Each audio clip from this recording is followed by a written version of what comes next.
ওর family condition খুব খারাপ, আর এরিয়াটাও খুব খারাপ। ও যে এরিয়াতে থাকে ওই এরিয়াতে 2 দিন পর পর গোলাগুলি হয়। আপনারা জানেন না, মানবেন কিনা জানি না, বাংলাদেশের মধ্যে এমন একটা এরিয়া আছে যে এরিয়াতে কোনোদিন পুলিশ ঢুকতে পারে না, এবং ঢুকলেও যায় আর চলে আসে। আর এরিয়াতে মনে করো জাস্ট এটুকু বলি, ওর এরিয়াতে 10টা বাসা চেক করলে 20টা বন্দুক পাওয়া। আমি নিজে বলবো পুলিশ যাবে, জীবনেও যাবে না, কারণ পুলিশ নিজের ভয় আছে।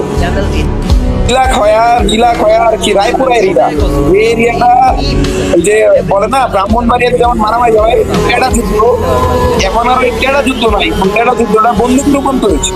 তোমার মানো আর না মানো, তোমরা হয়তো বা এটা অনেক সময় তোমাদের অবাক লাগতে পারে, আমি নিজে শুনে অবাক হয়েছি। পরে যখন আশেপাশে খোঁজ লাগাইছি, তারপরে জিনিসটা দেখি না, নিজের মানে ভয় লাগে এখনো। মাঝে মাঝে আমি শুভরে বলি যে ভাই ইয়া করো,